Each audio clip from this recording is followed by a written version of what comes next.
So the next patient population that we're going to discuss are the elderly patients. So assessment of the elderly patient, there's a lot of considerations that you need to take into account on the forensic medical exam. So after menopause, the estrogen levels drop or decrease completely, menstruation ceases, and there's several anatomical changes that take place. Some of those anatomical changes you need to make sure that you're able to identify. So there's thinning of the hair over the mons pubis and labia majora. There's a decrease in subcutaneous fatty layer. The inner surfaces of the labia minora may become pale and dry, and the vaginal orifice itself may become smaller. So you really need to consider small speculums for this patient population. And also the vaginal orifice may gape due to rectoceles or cystoceles, or there's an obvious frank uterine prolapse that's seen. Also, vaginal walls become smooth and shiny and less elastic due to the loss of estrogen. And there's also less mucus produced from the Bartholin and Skene's glands and from the cervix. So all of these changes accumulate into the potential for increased risk of injury during a sexual assault for elderly patients. Injuries may also be more prominent in the genital area versus the non-genital area. So the hymen is less estrogenized and it's smaller in size. It may have an atrophic structure. And again, the decreased activity of the Bartholin's and Skene's glands limit the amount of lubrication that's naturally present. So there's a less subcutaneous dermal fat layer, and there's more significant injuries with exaggerated healing times. So you really want to make sure to get the correct speculum size for that patient. You may even need to use a pediatric speculum. And blood vessels may be easier to rupture, and therefore increased bruising may be found because of thinning of the skin. And the capillaries and vessels in the area are more prone to rupture. There's also less retraction over the clitoral hood, which means that there could be injuries that are not only on the posterior section of the vaginal orifice, but also on the anterior portion. So obviously the medications that the patient may be taking can affect clotting factors or bleeding times that can increase bleeding. And mucous membrane injury, if there's an increase there because of the anatomical changes, it may expose the patient to a higher risk or more prevalent need for the post-exposure prophylaxis, just like your pediatric patient population. And you may have to alter the examination numerous times to accommodate an elderly patient. An example may be they're unable to hold their bladder and they need to have a bowel movement, or they need to urinate prior to you proceeding, and that may be something that may change the process or the flow of your exam. An additional consideration is the vaginal vault may be too small or fragile to perform vaginoscopy, so you may have to forego your speculum examination.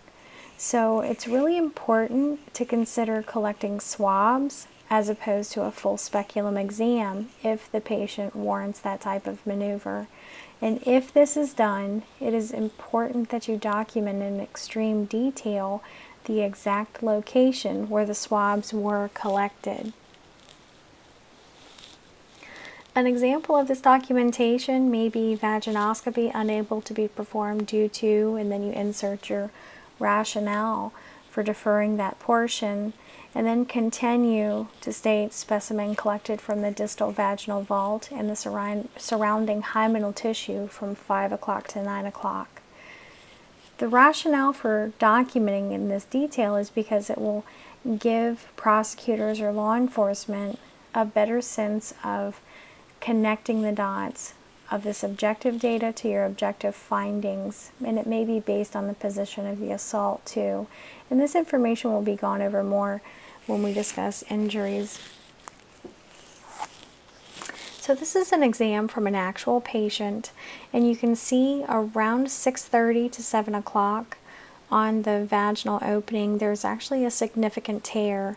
And in this photo, there was saline that was used to flush, or I apologize, sterile water that was used to flush the wound so we could obtain the photo. This is another view of the same patient. And you also need to remember that mandated reporting, just the same as pediatric population, there's a mandated reporting section, and it's actually the same Ohio Revised Code section of 2151.421 that also encompasses the elderly adult or disabled adult population. So there's two distinctions that you need to remember, and it's who to report to. So if the patient is 60 years or older and is not a resident of a skilled nursing facility, then the mandated reporting would be to the Adult Protective Services Agency. And just the same as law enforcement agency that's going to be retrieving your kit, the Adult Protective Service is the same as well. So it's where the assault happened at. That's who you're going to call. So an example, if the patient is seen at a hospital in Butler County, but they're from a skilled nursing facility in Warren County, and that's where the assault occurred, then the APS report would go to Warren County. Now, if it's an Ohio Department of Health report, that situation is any patient of any age that is a resident of a skilled nursing facility. So this not only encompasses the geriatric population, it also encompasses minors and regular adults. So any age, if there is a patient that is a resident of a skilled nursing facility, and that's where it happened at, or the reported assault happened at, then you're going to report to Ohio Department of Health. And we'll have all of those numbers for you upon the conclusion of your orientation. Now, I want to define what a skilled nursing facility is. So that may include a nursing home, but it also can include a hospital.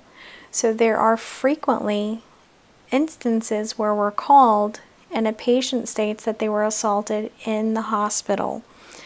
And so the Department of Health would be the person that you're going to report to as well, in addition to law enforcement for every single exam.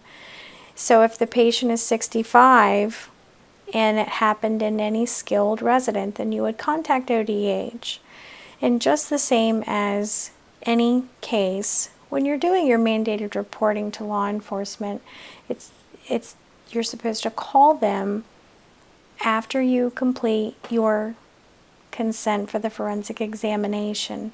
However, you may want to refrain from reporting right away to APS or ODH, just the same as pediatric patients for CPS, because they may want specific details regarding the forensic examination and your findings.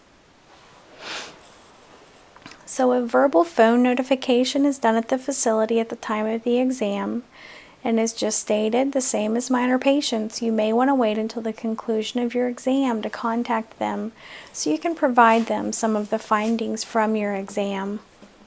And you want to document on the payroll or demographic sheet the name of the person you spoke with, the date and time, and the agency that you spoke with.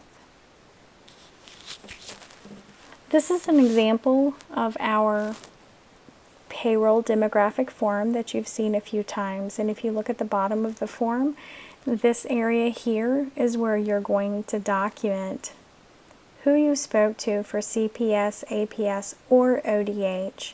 You need to include the agency.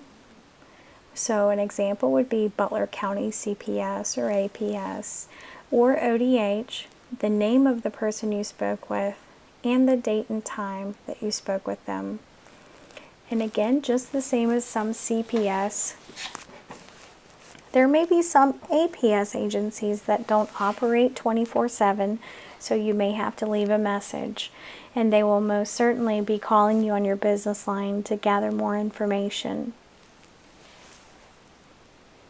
So in summary for the elderly, anatomical structures of the elderly population may increase the likelihood of injuries that you find during your exam, so you may have to modify it to accommodate the patient needs. A vaginoscopy may not be able to occur during the forensic exam. However, if a vaginoscopy is deferred, swabs still should be obtained. And for ODH reporting, it's any skilled nursing facility at any age. And if you're going to report to APS, the criteria for that is 60 years of age or older, and they are not a resident of a skilled nursing facility. When in doubt, perform both. Make sure that you document the agency, the name of the person, and the date and time on the payroll demographic form.